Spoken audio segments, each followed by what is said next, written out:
Hi, it's Neil Sean here on Your Entertainment News with the gorgeous, the wonderfully talented Mr. Stephen Triffitt. Remember though, Steve? If you miss it, you miss out. Don't miss Stephen today on Your Entertainment News.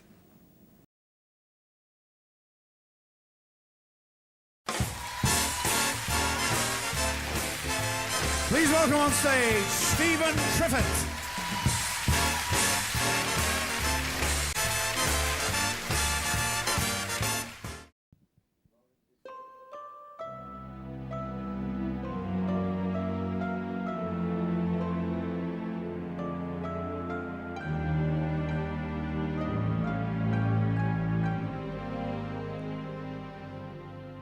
In the wee small hours of the morning, when your weary head can't get to sleep. It's basically a recreation of the album Sinatra Live at the Sounds of Count Basie, and an awful lot of those songs you just don't hear nowadays. But when you reach a certain point in a song like Don't Worry About Me, which starts off very slow and it's very quiet and it's basically just, a few instruments playing quietly with the vocals there. And then when it comes to the musical section and that band, all 17 pieces, are just going, whoa, wow, wow, wow, wow. It brings tears to my eyes every time because I turn my back on the audience, walk up the band, and I'm just surrounded by this well of sound, and it's incredible, absolutely incredible. Isn't a feeling like it? It's brilliant. I love it.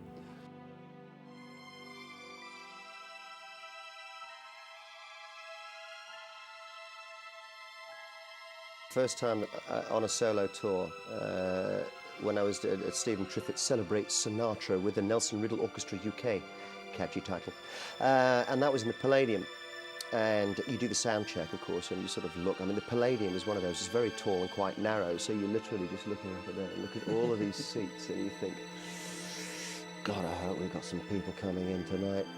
And you're never aware. And I always say, I really don't want to know how many people are coming in. I want to be shocked. And going into the Palladium twice in one day and finding it sold out on both occasions, the matinee and the evening, was incredible. Same thing with the Royal Festival Hall. 3,000, 3,500 people, and you're doing a sound check in that, and you're looking around, you're seeing all these empty seats, you go, oh my God, if we get 100 in, it's going to be so sad. Move around a lot, people, make it look full. And just to walk out and find it's packed. And the moment your name is announced and you walk onto that stage and you just hear this roar.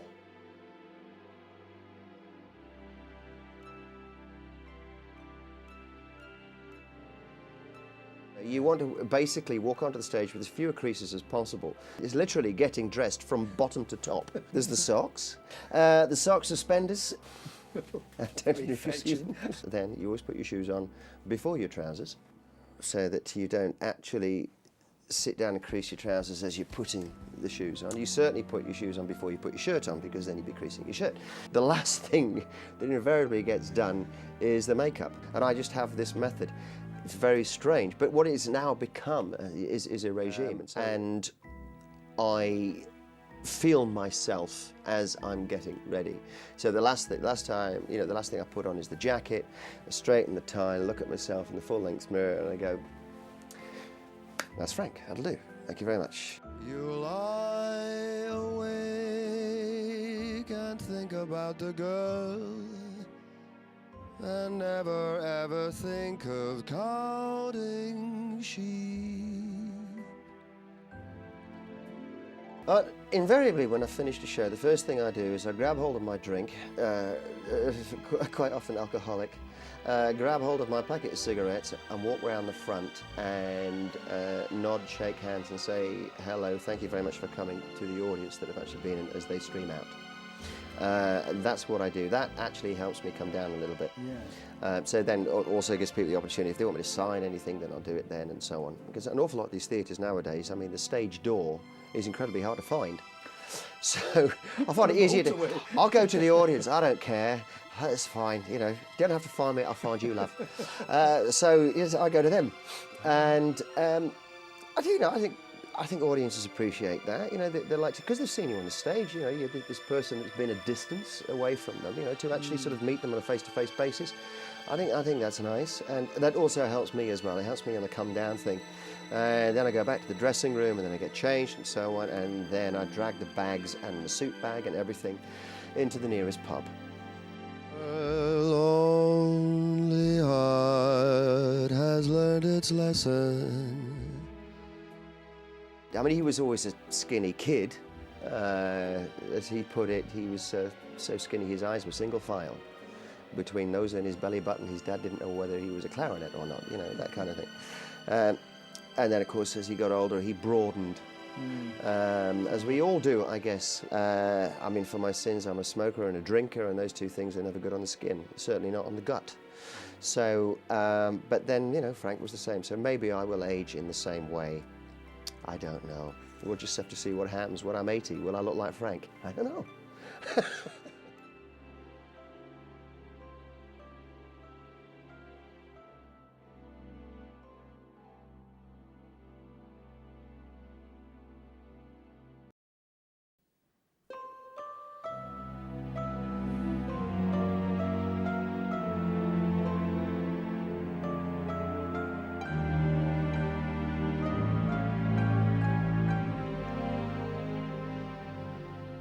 In the wee small hours of the morning, when your weary head can't get to sleep, you lie awake and think about the girl, but never ever think of counting sheep. When your lonely heart has learned its lesson, you'd be hers if only she would call in the wee small hours of the morning. That's the time you miss her most of all.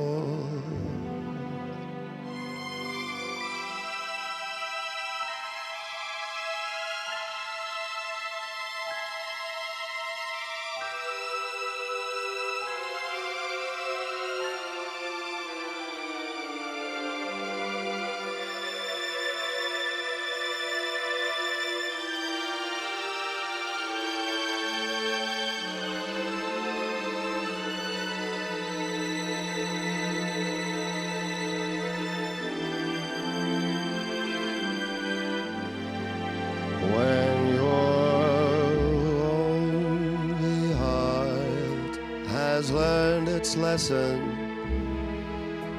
you'd be hers if only she would call in the wee small hours of the morning. That's the time you miss her